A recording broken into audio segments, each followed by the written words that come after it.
All right, so the Buckeye battle cry this week is let's get the boys on campus. Mark Rogers TV, the voice of college football, talking Ohio State football each and every week with you.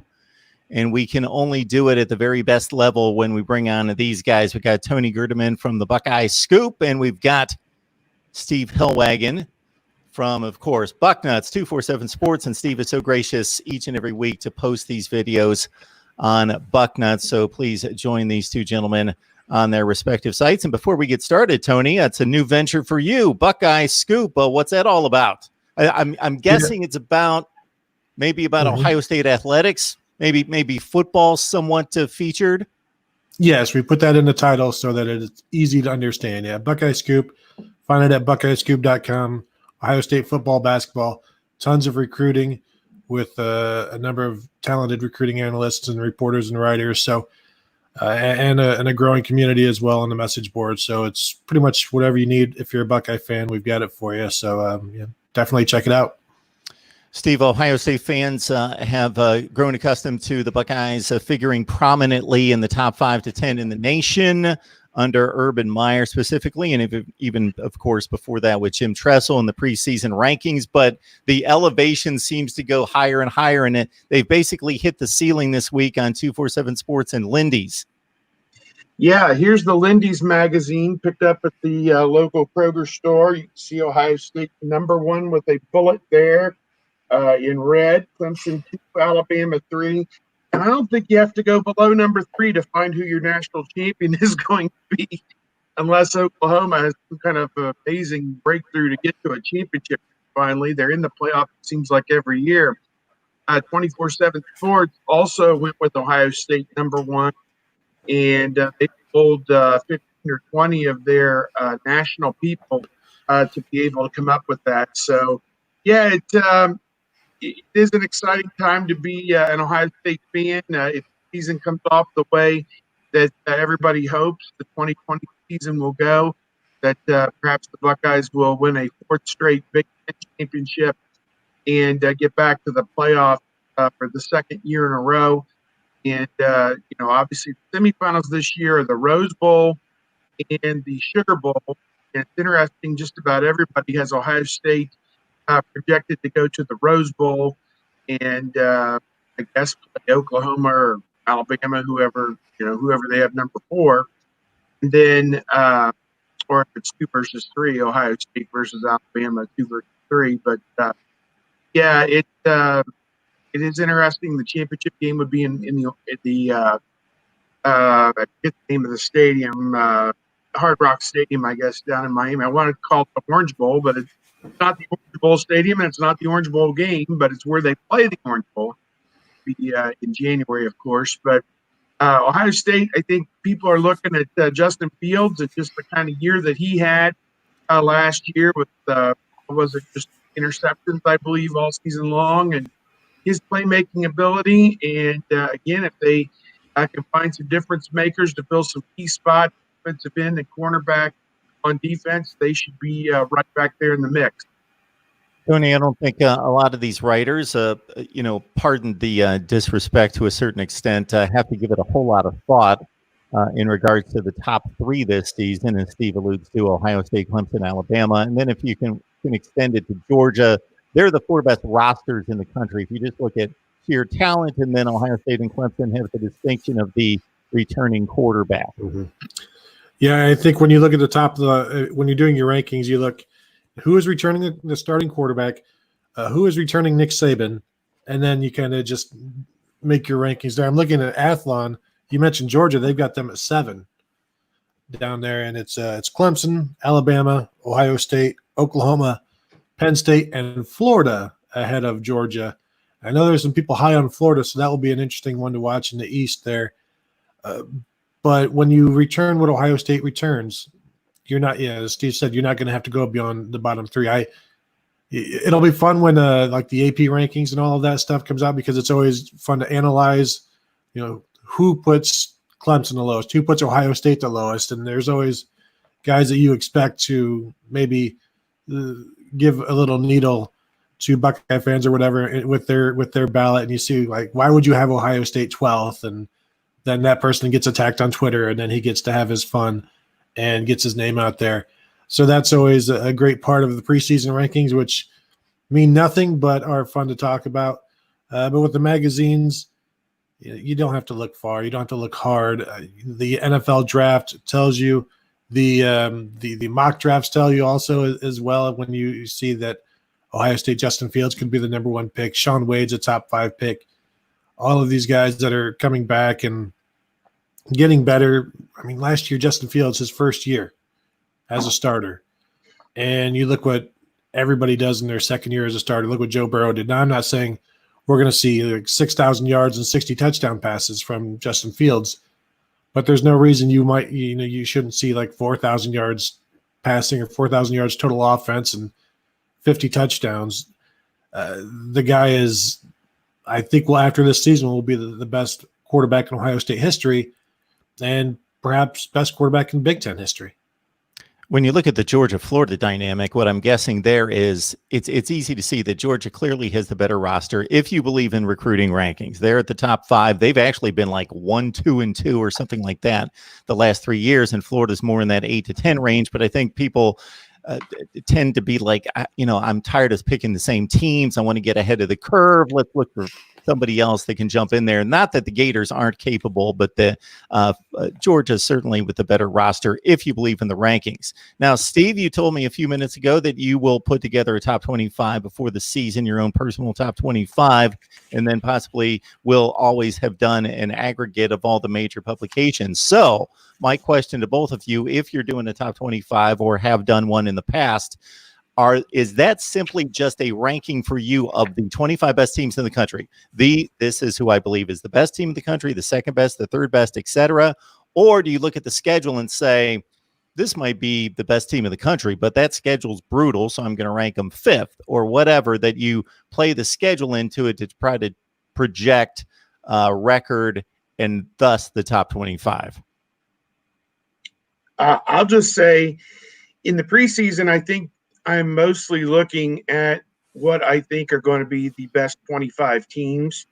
I think that there are people who do look at it, and with Georgia, it's important to note that they play Alabama this year on the road during the regular season, plus obviously play the Florida game. And then if they win that game, theoretically, they'll probably have to play Alabama again by winning the East Division. So, that's a tough schedule. And I think that's why people maybe have Georgia downrated a little bit from where you would think they would be. They're going to need a new quarterback to step up.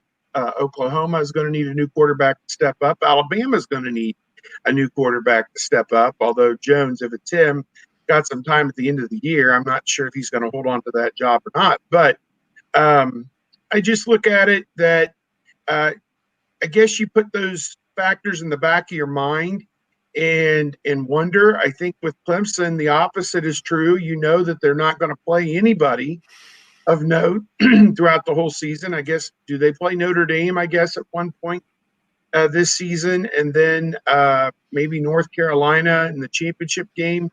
Aside from that, they really don't have a difficult run there. So I'm interested. I'm going to probably do a comparison of these top 3 schools from top down and side to side, and I'm probably going to look at the schedule, and the schedule can cut one of 2 ways. If you go 13-0 against the schedule, then you're 1 or you're 2, certainly, as we saw last year with the way that it took out. But you play a tougher schedule, you run the risk of only being 12-1 and kind of open yourself up to maybe not making the playoff because of that.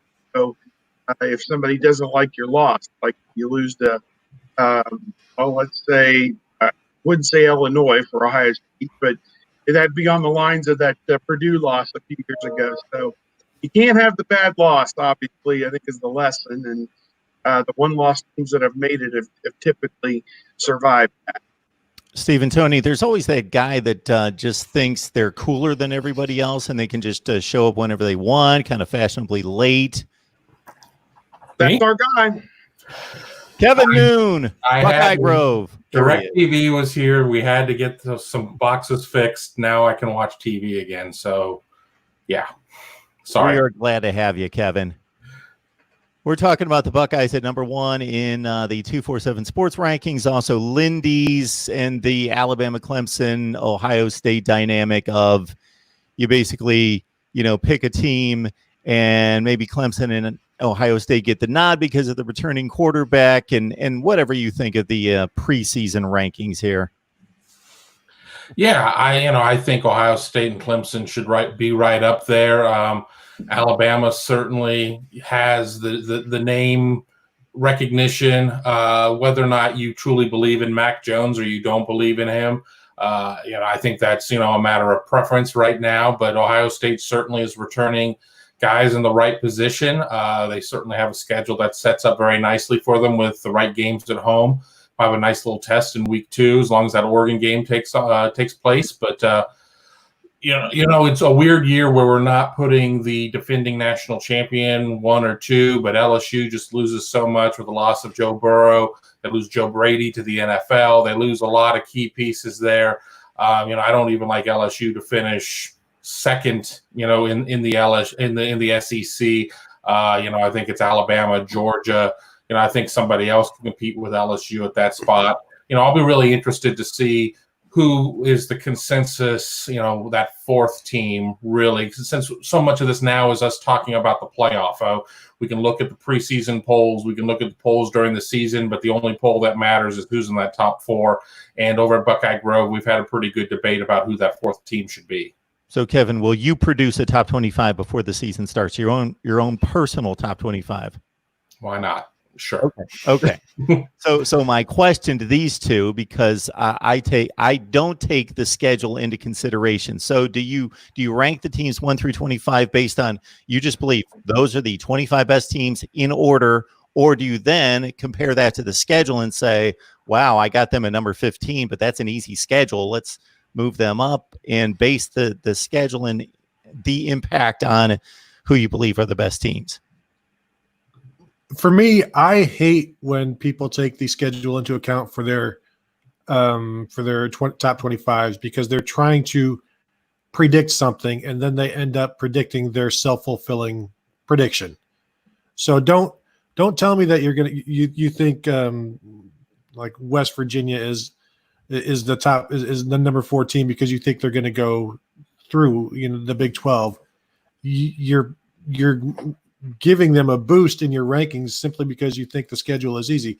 It's not a great, and AP voters do it, and it annoys me when they just my rankings are a projection of where things are going to be. No, they need to be they're not projections. There are right now. This is how good these teams are, and I think that's what it has to be based on. I like what you said about just getting rid of the schedules. Don't even take that into consideration. It's talent, and then as teams lose, then you can change your rankings around. But I don't like when you use the polls as a way to predict where teams are going to finish. Magazines can do that; that's fine, but AP voters should not be doing that. Thank you, Tony, because what we do here, and we have a whole lot of fun, and I just take a beating, is I just take the season week to week. So if it's week 1's in the books. The last 2 years, Maryland beat Texas week 1. That was a better victory than almost everybody in the nation. I would have Maryland ranked 4th, 5th, and people would just blast me. They're not the 4th best team I didn't say they were the 4th best team in the country. They have what I've considered, and obviously you've got to make assumptions to some degree. You don't know how good Texas is, but you make an assumption that they're supposed to be this good. And I say, when Maryland loses, as you expect, and I expect, they will then drop out of the rankings and it'll play up. But at this point, they're 1-0. They beat Texas. So I'm going to rank them, boom. And so I've got some funky rankings for the first few weeks of the season, and people tell me how stupid I am. And I get no backing. I'm kind of against that, but I also have a feeling I could be outnumbered here, so I'll just shut up. I think that I don't think that the ranking should be solely based on what's, as a future predictor of what's going on. The 25 best teams should be the 25 best teams, but I don't know. I mean, if we're going to use that Maryland over Texas example, under no parallel universe would Maryland be a top 20 team for me. I don't know. I think that's what makes it so fun, is that we all have different criteria for how we look at it. You have a poll of 25, 50, 1,000 people.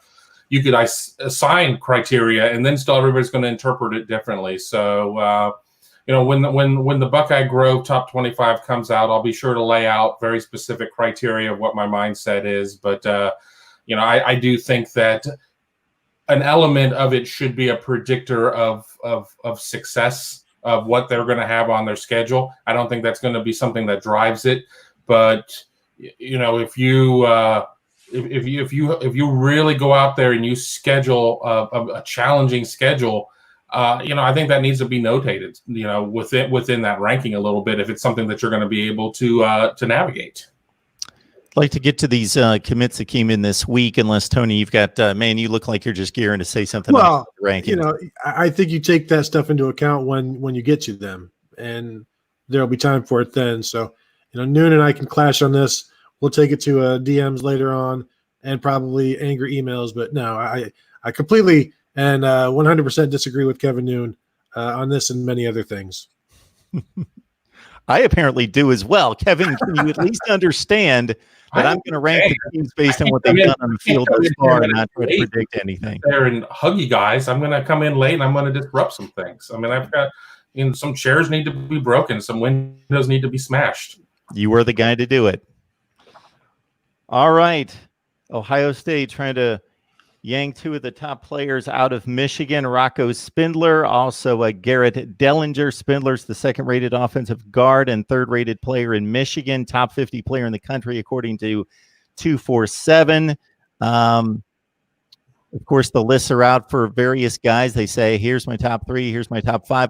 I heard about a player the other day announcing it like a top 32, something like that. So that provides a lot of insight. So, Steve, we've got a couple players out of Michigan that may be Buckeyes. Yeah, pretty amazing. One high school, Clarkston, Michigan, has a pair of guys who are the national top 100. Rocco Spindler, an offensive guard, 6'4", 315 pounds. He is ranked number 44 in the composite overall, number 2 offensive guard in the country. And he's one of them. Now, a lot of the crystal ball predictions on our site have either Notre Dame or Michigan as the teams to beat for him. So I guess that would be one where Ohio State's kind of fighting uphill. And the other one's Garrett Dellinger, also from Clarkston, Michigan, 6'5", 280-pound offensive tackle. He is ranked number 76 nationally, the number 12 offensive tackle. And most of the crystal balls on him say LSU. So, again, early in the process, the guys can't sign for another 6 months. And, again, the whole recruiting calendar, in some regards, is going to shape some of these decisions, because there could be no on-campus visits at this point until July 31st, and the guys will begin practice on August 1st, the high school kids, most places. So there really isn't a window for kids to make college visits unless they have a day or two off from their high school team or can come to a game. And even then, will they be allowed to attend games? We don't know. I mean, it's such an uncertain time. And all the coaches can do is recruit these guys through social media, through Zoom calls and those type things. And to me, I just think that puts you at a disadvantage the farther away somebody is from your campus. So, those guys are both in Michigan, which doesn't seem like it's that far away, 3 or 4 hours, but I'm sure Ohio State's not a place that either of them has spent a ton of time yet either. And I think it's important if and when those days come that they can get those guys in for visits, and hopefully during some game weekends, colleges will be able to entertain at least a few prospects, maybe not the 30 to 40 that you see in a lot of games. Maybe they'll whittle that number down to 15 or 20, and the coaches will have to make tough decisions. Who knows? But to me, I think that's an important part of this process. These guys, both from Michigan, interesting that Spindler does have Michigan firmly in his thoughts, along with Notre Dame and Ohio State. Dellinger, as I said, looking primarily at LSU, but again, early in the process. And will he find somewhere else that kind of excites him between now and signing day? Before we jump to Tony and then Kevin's take, I love the tenacity out of Paniro 5 Piru. The Wolves here. Let's go Michigan. Go Blue. This is our show. Paniro 5, I love that you're here every week touting Michigan football right in enemy territory. The Buckeyes be damned. I'm going to be here, and I'm going to talk Michigan football. It's good stuff. Tony. The state of Michigan is pretty loaded with offensive linemen in this class. I don't know how many they're going to get, but they've got a couple of commitments and maybe another one coming with Spindler. I don't know that Ohio State will get too far in with these guys. Missing out on J.C. Latham, the offensive tackle out of IMG, if he's about to commit to Alabama, is kind of a blow. So they're going to have to figure out how to fix that, how to scramble out of that, and maybe that will change once the official visits start back up, if they start back up.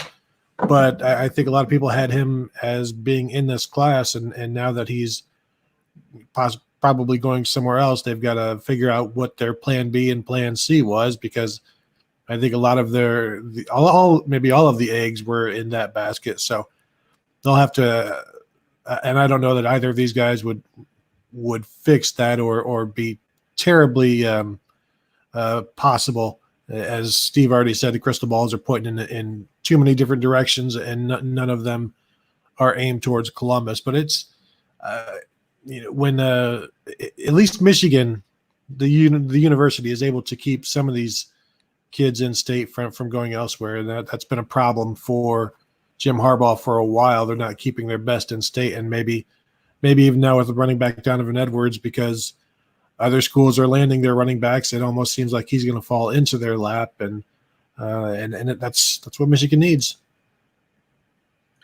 Yeah, looking at the two Michigan kids, you never say never. Where things stand right now, I definitely don't have either future casted to Ohio State. Another target out there is Tristan Lee, the offensive tackle out of Fairfax, Virginia.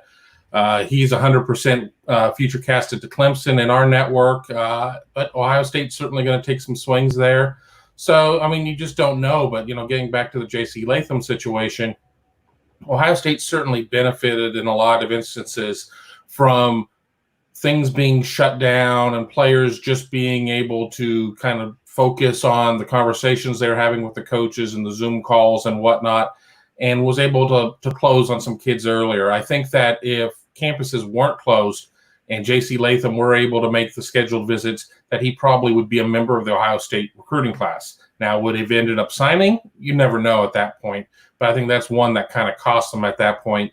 And with Jagger Burton also looking like he probably will go elsewhere, and I'm not saying that's definitive, but with that looking more and more like a possibility, they're going to have to re-scramble a little bit if they're going to add one to this class.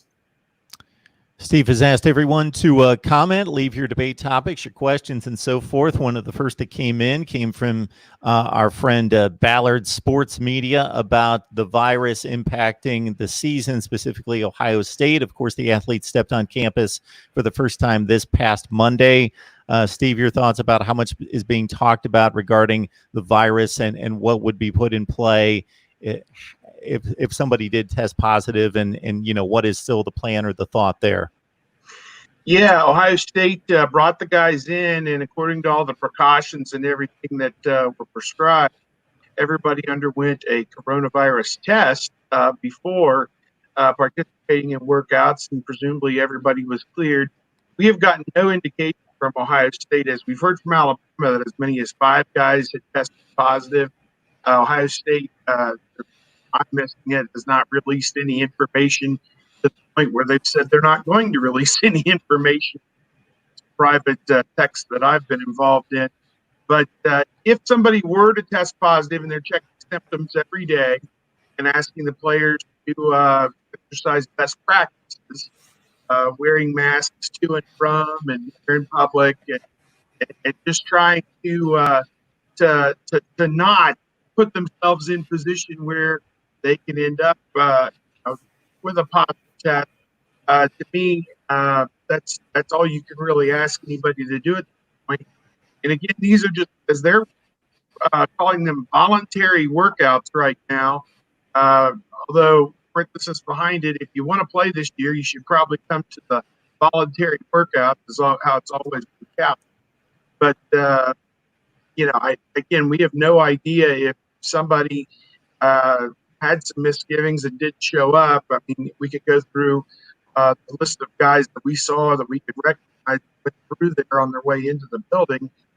Probably come up with 90 to 95% of the players, and maybe just one or two stragglers went into the door and we didn't see them or whatever. But at any rate, I think you got to be excited that they've taken the first step. We talked about a few weeks ago how Ohio State will have students in classes is the plan. They'll have reduced numbers in the dormitories. That's the plan. We have no idea yet in terms of seating for Ohio Stadium, if it'll be 20, 30, 50, or 100,000 people. We just don't know yet. But obviously the date is coming fast toward us where they're going to have to make some decisions in that regard. Again, right now, these are just conditioning workouts with the coaches. What we understand, groups of 36 perhaps at one time, spread into smaller groups of 9, and they go through various stations, we presume, with strength coaches. And then that group leaves, and the next group of 36 shows up and go through their stations. And this is where it's at right now. They're not on the field in helmets and shoulder pads and jerseys yet. There is some talk. The NCAA approved the calendar to where they can get in mid-July and start doing some type of walkthroughs with the football coaches. But the football coaches are actually separated from the players except for Zoom calls right now. Anything on this, Kevin, in regards to the players back on campus and what precautions need to be taken and should be taken? No, they've done a really good job of kind of laying out what's going on. They're certainly not sharing a lot of information on what's happening with the guys in terms of if anybody did, test the wrong way or whatnot. It was my understanding we didn't see a couple of guys because they had just got back into town, and because of that, they still needed to sit 24 to 48 for their test results to come in and to go through all of their health checks and whatnot. People are so starved to talk about this position battle and that position battle, but for now, they're just getting back into the swing of things with supervised weight training at this point with the strength and conditioning staff.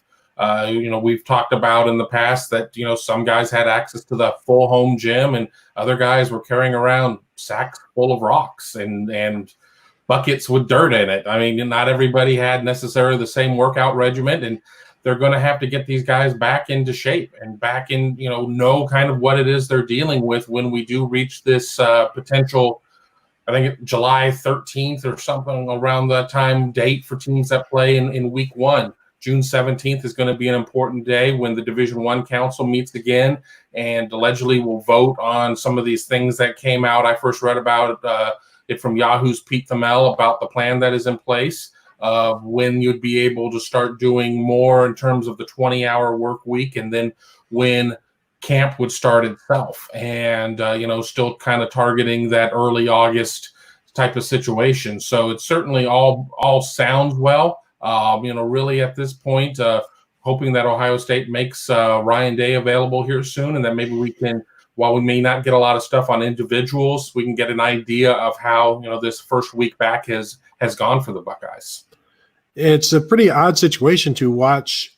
When we were there Monday, just sitting around, standing around, watching as the players reported, there would be a group of 9 or whatever would go in, and then another group of 9 would come in, and there was a point where there were 9 offensive linemen being told they can't come into the building yet because it's already at capacity, and they needed to get a group from one spot into another before this group could come in. So, and they're taking it seriously. One of the operations guys said this has to be the cleanest building in the nation.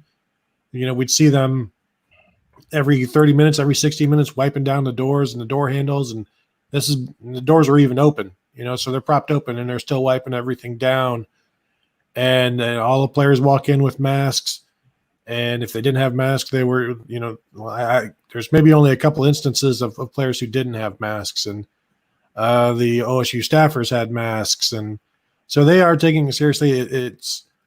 There's only certain parts of the WAC, the football complex that's open right now. And there's not a lot of people in there. As evidence of that, we saw Ryan Day get in his truck at 12 p.m. and leave and come back 10 minutes later with Chipotle. He went and got his own lunch, didn't have like an intern or somebody there to do that for him. So there's not a lot of people in the building right now because that's just what the limit is. And we are a long way from opening that place back up fully to the team, but, you know, in terms of the process, but we're, you know, maybe a short calendar time away. But everything seems to be trending in the right direction, and it's encouraging. And you talk to anybody, and I think everybody's optimistic that things are going to be just fine in terms of getting the season going. Yeah, Steve, go ahead. Tony, you just outed Coach Day. He's going to have to take a 7-figure endorsement deal from Chipotle now. So. Sad day for the Day family, but you've put him in position to be an endorser. Maybe if he wins a national championship, he'll get an endorsement contract with Chipotle.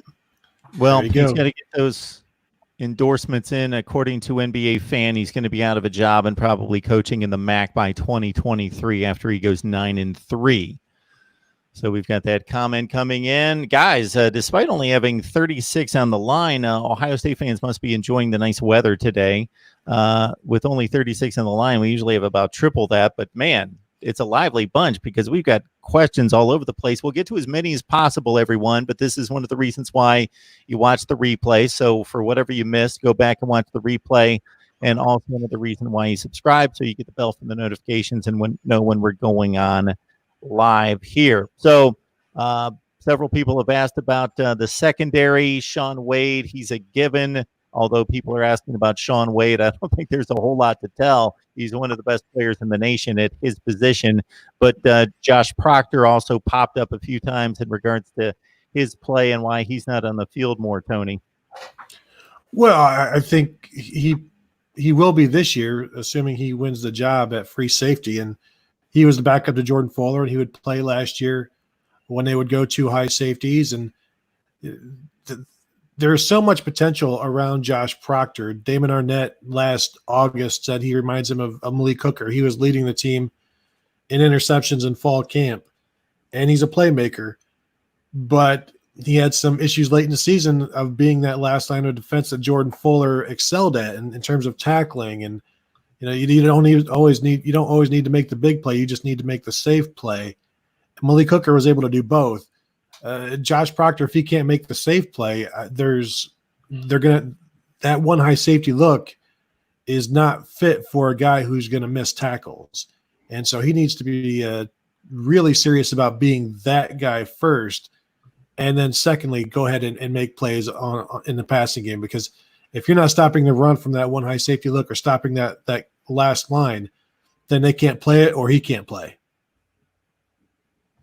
Yeah, who were you going to take off the field last year? I mean, that's, yeah. You know, the thing. It's, well, why wasn't this guy playing? Well, the secondary was, you know, pretty solid with veteran stars, and you know, you're not going to go out there and just put a dime package out there because you have so many secondary guys. So Tony's right. You're playing a single high. That means one guy's going out there, and obviously Josh Proctor wasn't going to replace Jordan Fuller at that point. So now it's just going to be a matter of him trying to lock down that position. You know, you got guys like Tyreek Johnson and some other guys who are going to be vying for it. You know, I like Proctor to be the guy that ends up in the position, but we'll see. And we also need to kind of see, as Kerry Combs comes into the defensive coordinator position, if Ohio State runs as much single high, or if they, you know, if they're a little bit more multiple. So there are a lot of questions that we don't even know how to answer at this point when it comes to predicting what a two deep is going to look like, because we don't know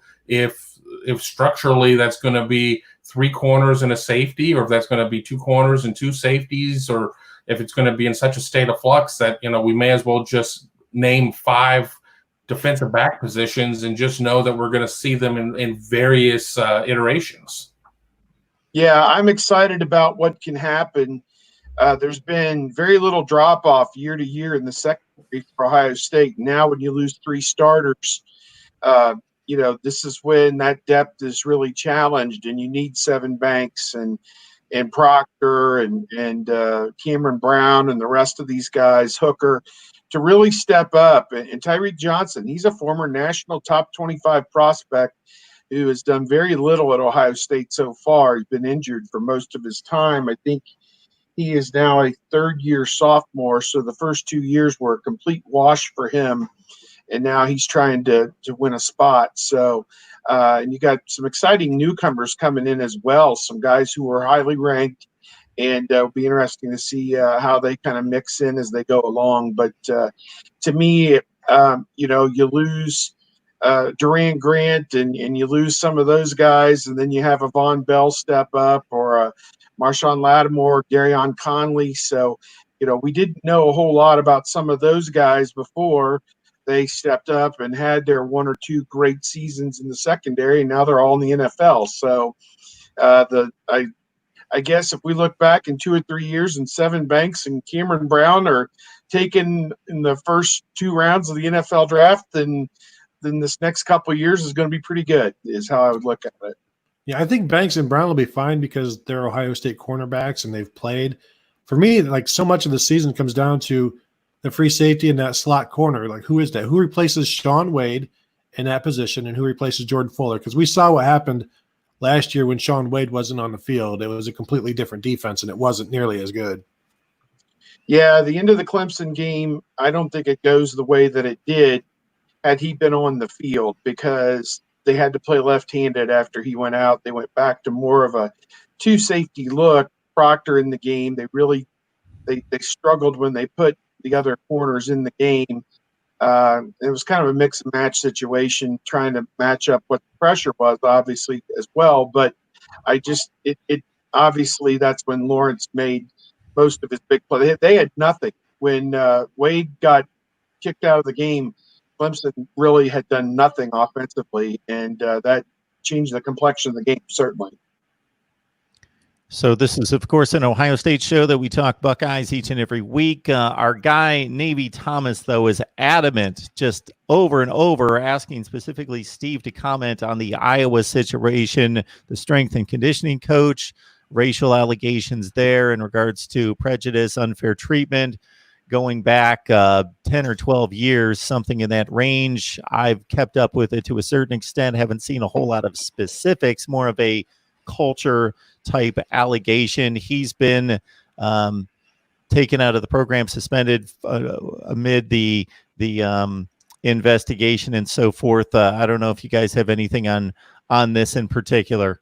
Yeah, I can talk about just kind of my overall thoughts on it. Kirk Ferentz is legendary as the Iowa coach and has been there for a long time, and he's had some really big seasons and led them to some nice things there over the years at Iowa. Maybe not as many Big Ten championships as you would think, but they've played in a lot of big bowl games, and they've won some big games and that type of thing. So he's got legendary status, and it's difficult to topple a legend a lot of times. Although you have to think, with the number of years he has in and his age, he probably wasn't more than another 3 to 5 years in that job anyway, just from the natural retirement standpoint. I don't like seeing things like this that tarnish his reputation. And ordinarily, when you see things come out, you say, oh, probably just 1 or 2 malcontents that didn't get the start or got passed over for a job or didn't make it in the NFL, and they blame Iowa for not going to bat for them or whatever it might be. But it's more than just 1 or 2 people. It's been, as a number, probably 5, 10 former players who have come out of the woodwork to stress and state that there were systemic issues at Iowa in their time there. And it's a bit of a stereotype when you think about these Midwestern schools in these smaller towns. Iowa City, probably 50, 60,000, maybe, I don't know, probably not much larger than that. You think about Manhattan, Kansas, where Kansas State is, Lincoln, where Nebraska is, and some of these Midwestern towns that are college towns and predominantly white, when you think about it.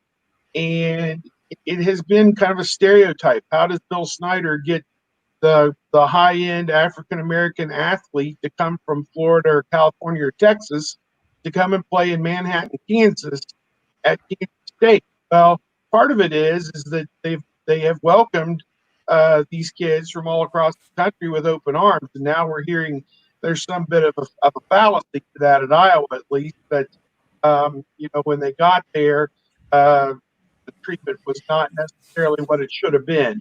So I don't know. I'm not part and parcel of that program. Don't cover it. Haven't talked to any of the guys who played there. I know a couple of them were Ohio guys. James Daniels, Sean Daniels' son, I think, was one of them. And then Daryl Johnson Julianos from up the Youngstown area. He was a star there as a wide receiver and a kick returner. He came out with things as well. So if it's just one or two people, I dismiss it. But when it's 5 or 10 or 15 or whatever the number is, you got to really put some serious credence to it. And I'm not happy to see it. And these are the kind of things that you can't run a successful college football program in 2020 if you're being branded as racist in any way, shape, or form, because you're just not going to have the players you need to win big. I believe he's got a press conference scheduled for today at 2 or 3 p.m. Central with a few players as well. So I'll be interested to see what the message is there.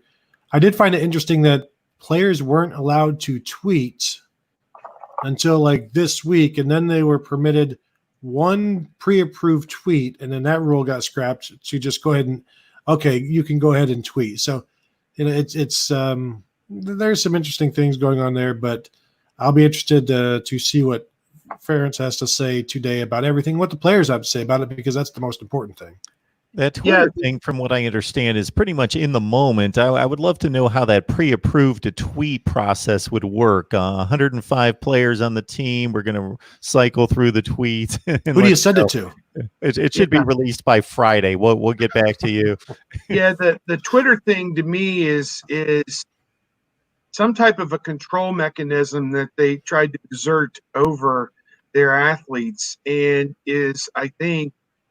I think people went along. I think the players went along with it just to stay in the good graces of their coaches, as opposed to, is that something that came up during recruiting? That, okay, you're going to come to school here, but you're not going to be allowed to tweet. Well, that's pretty amazing in my mind that they took that ability to express themselves away from these athletes voluntarily or involuntarily, or maybe it's something that the players as a group decided, look, no distractions, no outside BS. We're not going to call out opponents. We're not going to, razz our coaches publicly. We're not going to, come down on somebody or, whatever publicly. So that was it. So Ryan is asking, can one of you please explain why the perennial powerhouse teams never travel to their out-of-conference games unless it's to another semi-powerhouse? It pretty much comes down to numbers and purpose and mission, and there's got to be a motivation. And why would Ohio State, for example, travel to Eastern Michigan? Eastern Michigan. Why would they do? Nobody's going to make any money. They don't need to do it. They only have so many non-conference slots. It's only 3 if you play in the Big 12 or the Pac-12 or the Big 10. There's just no money in it, no attraction to it. And if the team's actually decent or good, then you run the risk of possibly being upset, and there's no possible payoff there financially or on the field. Teams like Ohio State don't do it because they don't have to do it. Yeah. I mean, that's can't put it any simpler than that. There's no reason to do it whatsoever. They're not going to the $1.3 million or whatever that Ohio State's paying out to non-cons to come in for just these one-off games, that kind of program like an EMU is not going to be able to pay Ohio State $1.3 million. There's just no reason. I mean, that's why you sometimes see like Ohio State's deal with Cincinnati being like a 3-for-1 or 4-for-1. You may get some deals like that to try and sweeten the pot, but you just don't do that because there's no need to, and it's not about being equitable or parity. This is a business. You got to make money. Ohio State has 36 different sports it funds. It's not going to have it very long if it's sitting there making trips to go play at Akron. Well, if like Eastern Michigan, I don't know what they seat, like 20,000 or something, pays Ohio State $1.3 million, and they probably don't make that money back. But then also, now there's no rowing, now there's no baseball. Now you probably have to cancel 3 sports just to get Ohio State to come to your stadium and beat you 70-0. So it's not exactly a great investment, and that's why you won't see that, and you shouldn't see that.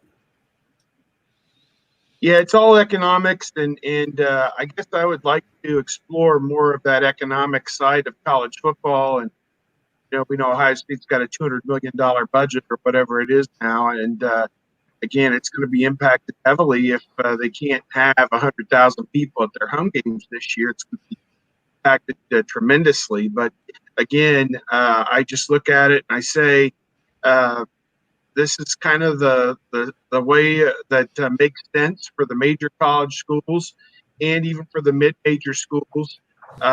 And we wish we had better non-conference matchups. And I guess anymore, you're lucky if your favorite team plays one quality non-conference team each year. So between Anthony Lightfoot, he wants more athletic linebackers on the field. No Borland, doesn't want to see him. We've addressed that in the past. Also, Tim Chados, in regards to the running back position, maybe being the most worrisome on the field. Kevin, take your selection, maybe both if you'd like, linebacker, running back. Again, we're talking about maybe the best team in the country. The weak links are only so weak, but would those be the two? I'm not that concerned about running back, to be honest, unless there's just a wave of relapse injuries that happen. I think that if you take it at face value that out of the 3 knee injuries that Ohio State is dealing with, and one of them being Trey Sermon, who's come in, and saying 2 of them are going to be fine, I think all 3 are going to be fine by mid-September at worst. I think that's going to be a position of strength, whether or not it's Master Teague coming out as your first guy, or it's Trey Sermon, or it's a true platooning there. I mean, we had the opportunity to see Marcus Crowley look really good in a support role last year before he got injured. I mean, nobody really knows what Steel Chambers is going to be able to do. We didn't get to see a lot of him, and then of course there's true freshman Mayan Williams, who we had an opportunity to see on Monday walking in, and he's certainly done a good job of reshaping his body. So.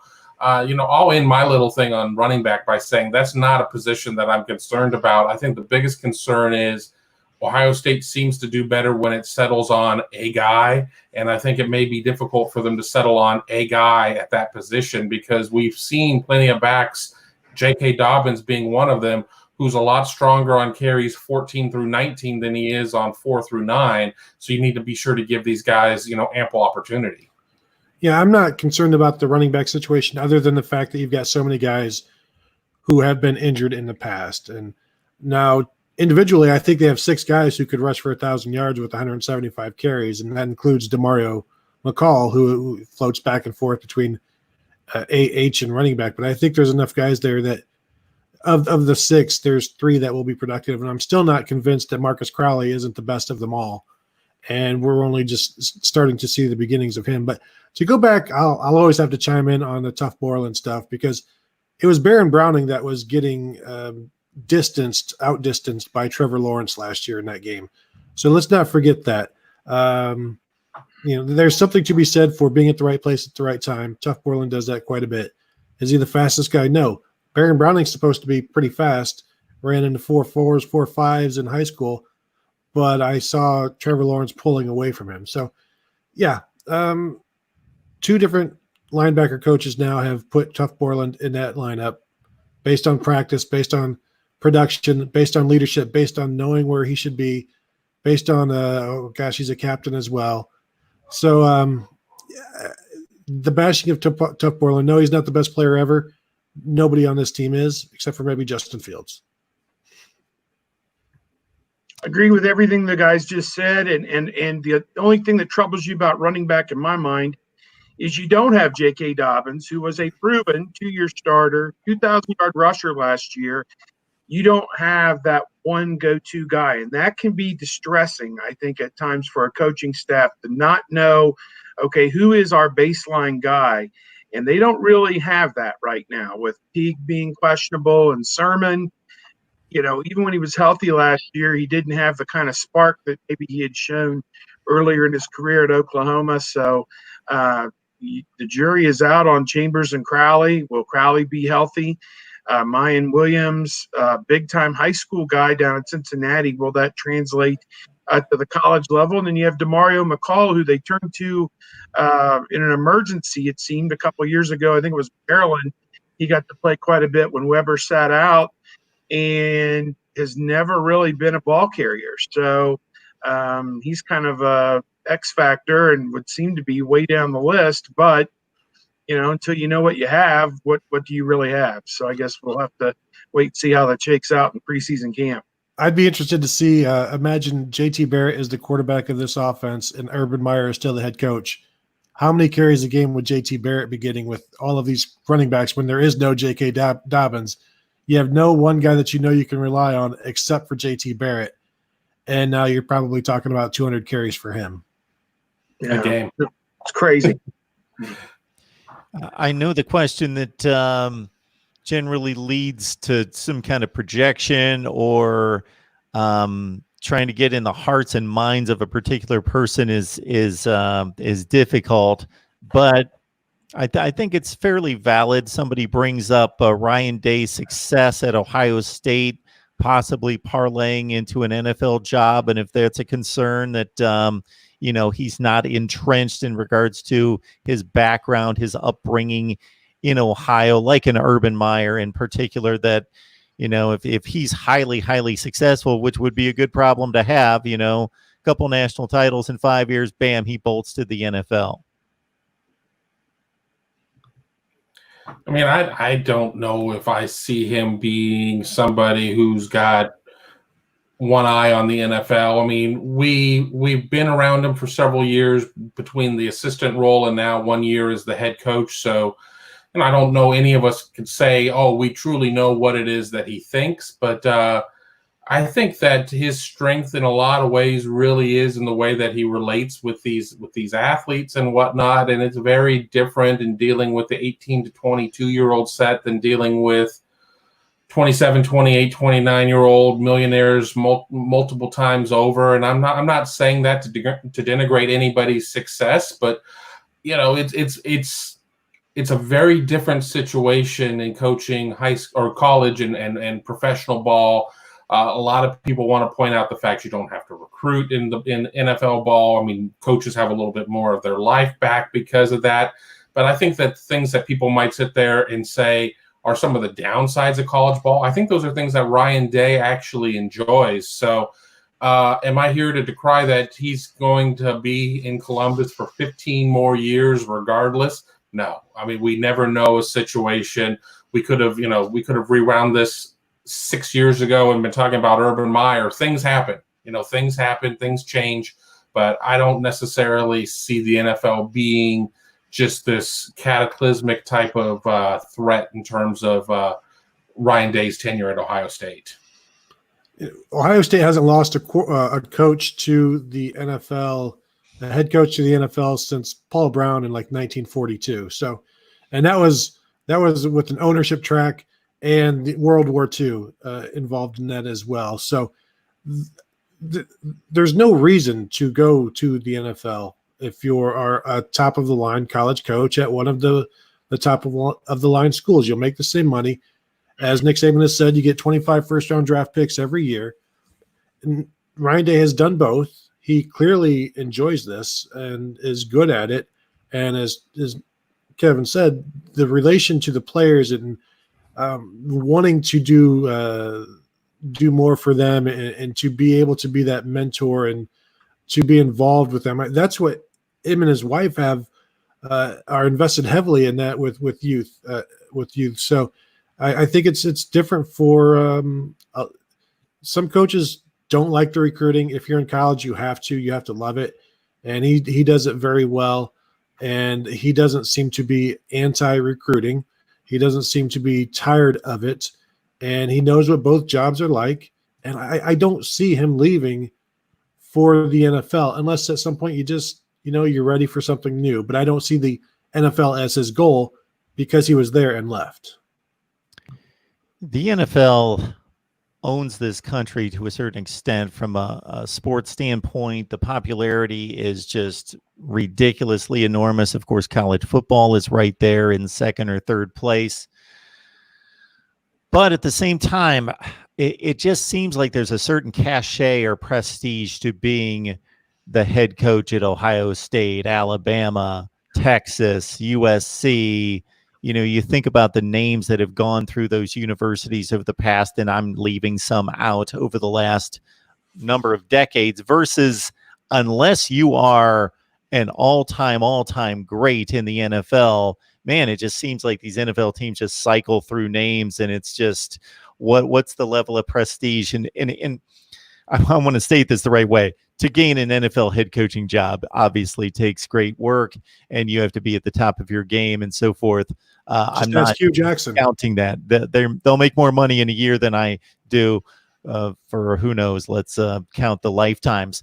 But to just be your head coach for the Detroit Lions or the Jacksonville Jaguars and win 6 or 7 games for 3 years and then move on to the next job, or hopefully get an offensive coordinator job at another stop before you can get your next job. It just seems like, man, you just pointed it out, Tony, go to Ohio State, and obviously the expectations are extremely high, but the benefit and the advantage you have in winning and maintaining that based on the resources versus the competition is just extraordinary.